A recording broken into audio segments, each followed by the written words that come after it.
جیسے اس کے پاؤں جم گئے۔ اس سے پہلے کہ وہ کچھ سوچتا کمرے میں 2 آدمی داخل ہوئے۔ وہ دونوں بھی ایسے ہی موسم میں پناہ کی تلاش میں یہاں پہنچے تھے۔ اپنے سامنے 2 انسانوں کو دیکھ کر اس کی جان میں جان آئی۔ اس کے کہنے پر ان دونوں نے بھی اپنا سامان اس کے سامان کے ساتھ رکھ دیا اور آ کر اس کے ساتھ آگ کے ارد گرد بیٹھ گئے۔ میرا نام فرحان ہے اور میں ایک سیاح ہوں۔ ایک خوبصورت گاؤں میں شام گزارنے کے بعد وہاں سے چلا تھا کہ جنگل میں بھٹک گیا اور اس طوفان سے بچنے کے لیے یہاں پناہ لے لی۔ اتنا کہہ کر وہ اپنے سامنے بیٹھے آدمیوں کی طرف سوالیہ نظروں سے دیکھنے لگا۔ میرا نام احسان ہے، میں ایک شکاری ہوں اور شکار کی تلاش میں جنگل میں گھوم رہا تھا۔ یکایک موسم خراب ہو گیا، مجھے سر چھپانے کے لیے کوئی جگہ نہیں ملی تھی۔ مجھے یہ شخص بھی پریشان حالت میں مل گیا اور بھٹکتے بھٹکتے ہم یہاں نکلے۔ افراتفری میں ابھی ایک دوسرے سے تعارف بھی نہیں ہوا تھا۔ دونوں آدمیوں میں سے لمبے قد والا آدمی یہ کہہ کر خاموش ہو گیا اور پستہ قد آدمی نے بولنا شروع کیا۔ مائی نیم ذیشان، ماہر آثار قدیمہ ہوں، بہت پرانی تباہ شدہ بستیوں کو ڈھونڈتے ہوئے یہاں آ گیا ہوں۔ ابھی وہ تینوں آگے کچھ کہنے کے لیے سوچ ہی رہے تھے کہ ایک آہٹ ہوئی۔ تینوں نے چونک کر دروازے کی طرف دیکھا۔ وہاں ایک غیر معمولی طور پر لمبا چوڑا شخص کھڑا تھا۔ اس کا چہرہ تمام جذبات سے عاری تھا۔ وہ اطمینان سے چلتا ہوا ان کے قریب آیا۔ لو بھائی، ایک مسافر اور آ گیا۔ لگتا ہے آج خوب محفل جمے گی اس ویرانے میں، حسان نے بڑی خوش دلی کے ساتھ مسکراتے ہوئے کہا۔ فرحان اور ذیشان بھی مسکرا دیے، مگر نووالد کا چہرہ بددستور سپاٹ تھا۔ وہ اس کے ساتھ ہی بیٹھ گیا اور اپنا بیگ اتار کر اپنی گود میں رکھا اور اپنے ہاتھ سینکنے لگا۔ اس کی خاموشی پر پہلے تو تینوں نے اپنا تعارف کروایا اور پھر اس کی طرف دیکھنے لگے۔ اس نے اپنی بلی جیسی چمکتی آنکھیں آگ کے الاؤ پر سے ہٹائیں اور ایک طائرانہ نظر ان تینوں پر ڈالی۔ میرا کوئی تعارف نہیں ہے اور میرے تعارف کی کوئی اہمیت بھی نہیں ہے۔ مجھے کوئی نہیں جانتا، میری کوئی شناخت نہیں ہے۔ آوارہ سا آدمی ہوں، اصل نام تو یاد نہیں، لیکن لوگ مجھے مرحوم کہتے ہیں۔ یہ کہہ کر اس نے اپنی آنکھیں پھر آگ پر جما لیں۔ تینوں حیرت سے اسے دیکھنے لگے۔ کتنا عجیب نام ہے اور خود بھی کتنا عجیب ہے۔ ذیشان کو تو کچھ سمجھ ہی نہیں آ رہی تھی۔ ان سب کو وہ پراسرار سا لگا۔ ذیشان جس کے بالکل ساتھ ہی وہ اجنبی آ کر بیٹھا تھا، نہ جانے کیوں اس کی ریڑھ کی ہڈی میں سنسناہٹ سی ہونے لگی۔ وہ کھسک کر تھوڑا سا دور ہو گیا۔ اسی وقت اچانک ایک زوردار چیخ سنائی دی اور فضا میں عجیب سی آوازیں بکھرنے لگیں۔ ہال کی کھڑکی کے دونوں پٹ آپس میں بری طرح ایک دوسرے سے ٹکرائے اور چمگادڑیں چیختی ہوئی کھڑکی سے باہر نکلیں۔ وہ ایک لمحے کو کانپ سے گئے۔ سردی کا احساس کچھ زیادہ ہو گیا تھا۔ یہ آوازیں جنگلی جانوروں کی تھیں۔ لگتا ہے آندھی بہت زور پکڑ گئی ہے۔ احسان نے باہر کی آوازوں کو غور سے سنتے ہوئے کہا۔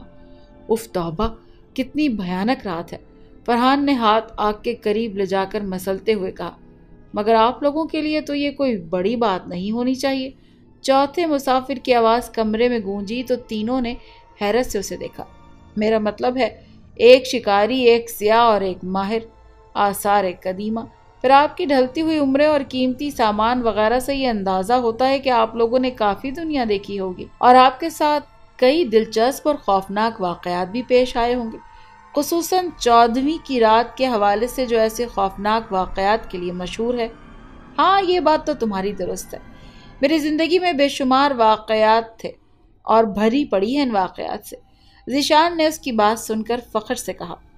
بھائی، اگر ایسی بات ہے تو میں آپ کو اس رات کے حوالے سے ایک ایسا خوفناک واقعہ سنا سکتا ہوں جو آپ کے لیے دلچسپ ہوگا، فرحان نے کہا۔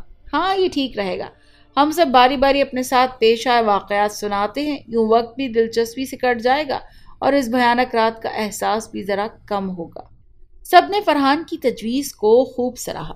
سب سے پہلے فرحان نے بتانا شروع کیا۔ یہ چند سال پہلے کی بات ہے۔ یہاں سے کافی دور ایک قصبہ ہے، نوری آباد۔ میں چند دنوں کے لیے وہاں گیا تھا۔ وہاں کے لوگ اکثر ایک بہت ہی پرانے قبرستان کا ذکر کرتے تھے جس کے ساتھ کئی پراسرار باتیں منسوب ہیں۔ وہ درختوں کے ایک طویل سلسلے کی دوسری طرف تھا، مگر وہاں جانے کی کسی کی ہمت نہیں تھی۔ لوگوں سے یہ سن کر مجھے تجسس ہوا کہ اس کے بارے میں جاننے کا، چنانچہ میں نے وہاں جاننے کا پروگرام بنایا۔ میرا ارادہ رات کے وقت صرف باہر کھڑے ہو کر اس کا جائزہ لینے کا تھا۔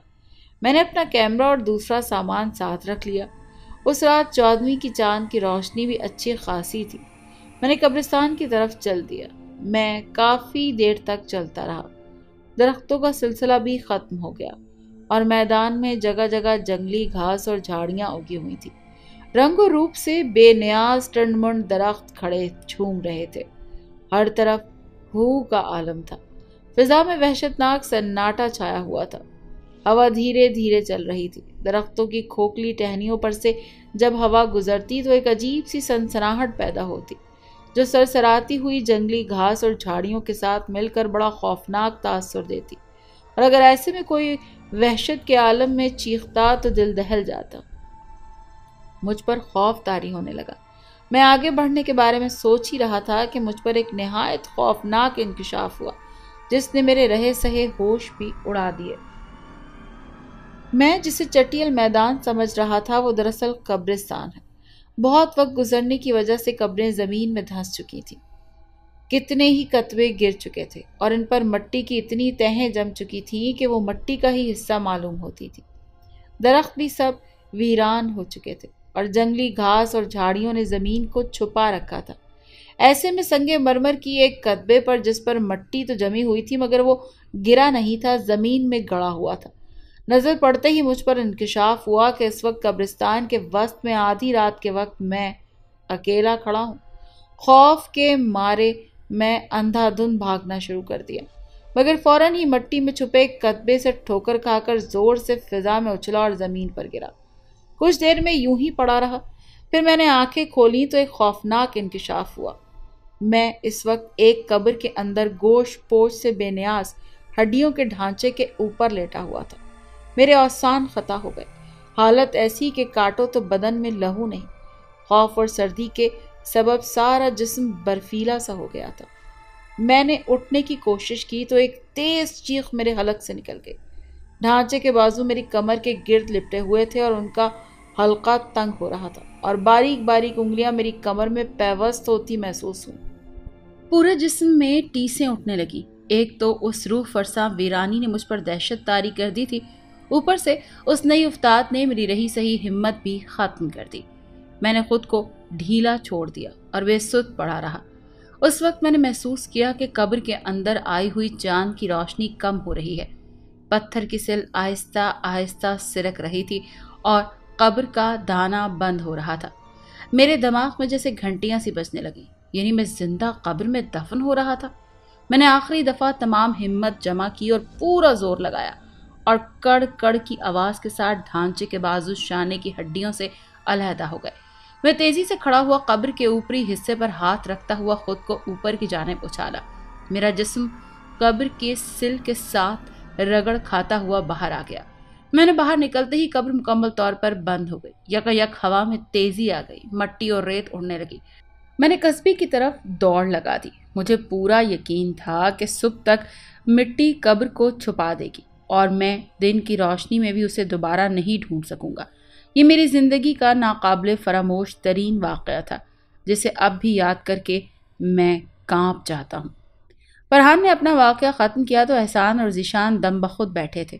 واقعہ ختم ہونے پر اس کے خیال سے ہی انہیں جھرجھری آ گئی، مگر چوتھا شخص جس نے اپنا نام مرحوم بتایا تھا حیرت انگیز طور پر پرسکون بیٹھا رہا۔ اب ذیشان نے کہنا شروع کیا، یہ ان دنوں کی بات ہے جب میں افریقہ میں تھا۔ میں ایک قدیم عمارت کے کھنڈر کی تلاش میں تھا جس میں میری معلومات کے مطابق بہت بڑا خزانہ دفن تھا، مگر اب تک کوئی اسے ڈھونڈ نہیں سکا تھا۔ بہت دن مارے پھرنے کے بعد ایک دن اچانک ہی ایک قبائلی آدمی نے مجھے وہاں کا رستہ بتا دیا، مگر ساتھ چلنے پر راضی نہ ہوا۔ میں اکیلا ہی روانہ ہو گیا۔ وہ عمارت بہت زیادہ گھنے درختوں کے جھنڈ میں چھپی ہوئی تھی۔ جب تک پہنچنے کا واحد راستہ ایک پتلی سی پگڈنڈی تھا جو دونوں طرف سے دلدلی زمین میں گھری ہوئی تھی۔ بڑی دقتوں کے بعد آخرکار میں اس عمارت تک پہنچنے میں کامیاب ہو گیا۔ وہ ایک چھوٹی سی عمارت تھی جو کہ اب کھنڈر میں تبدیل ہو چکی تھی۔ اس کا درمیانہ بڑا گنبد کافی حد تک سلامت تھا۔ اس میں جگہ جگہ شگاف تھے، مگر وہ اب بھی عمارت کا شکستہ حال دیواروں پر ٹکا ہوا تھا۔ وہاں تک پہنچتے پہنچتے سورج تو ویسے ہی غروب ہو چکا تھا اور درختوں کے جھنڈ کی وجہ سے چاند بھی اس جگہ کو منور کرنے میں ناکام تھا۔ میں نے قبائلی آدمی کی دی ہوئی مشل جلا لی اور صدر دروازے سے عمارت کے اندر داخل ہو گیا۔ دروازہ تو وہاں موجود نہ تھا، البتہ ایک خلا سا تھا۔ اندر کا ماحول بڑا وحشت ناک تھا۔ جگہ جگہ مکڑی کے قد آور جالے لگے ہوئے تھے۔ چھت کے ساتھ کی چمگادڑیں الٹی لٹکی ہوئی تھی۔ فرش پر بے شمار حشرات الارض اور چوہے ادھر سے ادھر رینگ رہے تھے۔ پھر مشعل کی روشنی میں یہ معمولی چیزیں بھی کافی ہیبت ناک نظر آ رہی تھیں۔ اوپر سے فضا پر چھایا محیب آساب چکن سناٹا میرے حواس پر طاری ہو رہا تھا۔ مجھے وحشت سی ہونے لگی۔ ایک انجانا سا خوف محسوس ہوا۔ میرا دل کیا کہ واپس لوٹ جاؤں، مگر اتنی مشکلات کے بعد یہاں تک پہنچتے جس کے بعد یوں واپس نہیں جا سکتا تھا۔ میں نے ہمت کی اور ہمت کر کے آگے بڑھا اور کمرے سے نکل کر ملحقہ راہداری میں آ گیا۔ راہداری کے دونوں طرف کمرے تھے۔ میں ابھی چند قدم ہی آگے بڑھا ہوں گا کہ ایک تیز چیخ میری سماعتوں سے ٹکرائی۔ میں ٹھٹک کر رہ گیا۔ چیخ کہیں آس پاس سے ہی آئی تھی۔ ابھی چیخ کی بازگشت بھی ختم نہ ہوئی تھی کہ ایک اور دل خراش چیخ فضا میں بلند ہوئی، اور پھر تو اوپر تلے چیخوں کا ایک نہ رکنے والا سلسلہ شروع ہو گیا۔ یوں محسوس ہوتا تھا جیسے عمارت کی در و دیوار لرزنے لگے ہوں۔ میں خود یوں کانپنے لگا جیسے میرا سارا وجود زلزلے کے جھٹکوں کی زد میں ہو۔ میں ہراساں ہو کر واپس بھاگنے ہی والا تھا کہ اچانک میری نظر ایک کمرے میں پڑے صندوق پر پڑی۔ خزانہ! میرے دماغ میں ایک جھماکا سا ہوا اور میں ہر چیز کو بھول کر کمرے میں داخل ہو گیا۔ صندوق کا زنگ خوردہ قفل ٹوٹ کر پہلے ہی نیچے گر چکا تھا۔ میں نے پوری طاقت سے صندوق کا ڈھکن اٹھایا۔ صندوق کھلنے کی دیر تھی کہ سارا شور ختم ہو گیا اور ایک بار پھر وہی محیب خاموش فضا پہلے کی طرح ہو گئی۔ اندر نظر پڑتے ہی میری نظر پھٹی کی پھٹی رہ گئی۔ صندوق لبالب قدیم اور قیمتی جواہرات اور سونے کی اشرفیوں سے بھرا پڑا تھا۔ ابھی میں غیر یقینی کے عالم میں یہ خزانہ دیکھ ہی رہا تھا کہ میری نظروں نے وہ منظر دیکھا جو اب بھی میرے خیالات میں میری نگاہوں کے سامنے آ جائے تو میرے رونگٹے کھڑے ہو جاتے ہیں۔ میرے سامنے یکایک تمام ہیرے جواہرات اور اشرفیاں اوپر فضا میں بکھر گئیں اور ایک دیو ہیکل انسان صندوق سے اٹھ کھڑا ہوا۔ اف توبہ! اتنا خوفناک چہرہ میں نے آج سے پہلے کبھی نہیں دیکھا تھا۔ اس کا رنگ توے کی طرح سیاہ تھا۔ اس کی آنکھوں سے سرخ چنگاریاں پھوٹتی محسوس ہو رہی تھی۔ اس کی زبان سختی سے بھینچے ہوئے جبڑوں کے درمیان پھنسی ہوئی تھی۔ اس کے ہاتھ میں 2 دھاری تلوار تھی اور اس کے کپڑے پر ایک مخصوص نشان بنا ہوا تھا جو قدیم افریقی بادشاہوں کے محافظوں نے پہنا ہوتا ہے۔ وہ بڑی غضبناک نگاہوں سے مجھے گھور رہا تھا۔ یہ منظر دیکھ کر سردی کے باوجود بھی مجھے پسینے آ گئے۔ پورے جسم پر جیسے چونٹیاں ریگنے لگیں۔ خون رگوں میں جمنے لگا۔ چہرہ روئی کے گالوں کی طرح سفید ہو گیا۔ ایک لمحے کو تو مجھے لگا جیسے میرا دل دھڑکنا بھول گیا ہو۔ پھر اچانک مجھے ہوش آ گیا اور میں الٹے پاؤں واپس بھاگا۔ مجھے نہیں معلوم کہ کس طرح گرتا پڑتا واپس اپنے کیمپ تک پہنچا، مگر اس وقت وہاں سے اپنا خیمہ اٹھوا دیا اور شہر پہنچ کر ہی دم لیا۔ 14ویں کی وہ رات مجھے ہمیشہ یاد رہے گی۔ ذیشان خاموش ہوا تو فرحان اور احسان یوں بیٹھے ہوئے تھے جیسے ان پر بھی سحر طاری ہو گیا ہو، مگر چوتھا مسافر اب بھی ویسے ہی نارمل بیٹھا تھا۔ احسان نے کہنا شروع کیا، آپ دونوں حضرات نے دل دہلا دینے والے واقعات سنائے۔ ایسا کوئی واقعہ میری زندگی میں پیش نہیں آیا، البتہ ایک ایسا واقعہ میرے ساتھ پیش آیا ہے جس نے کم از کم مجھے تو خوفزدہ ضرور کر دیا تھا۔ وہ رات بھی 14ویں کی ہی رات تھی۔ میں ایک درخت کے مچان پر بیٹھا تھا۔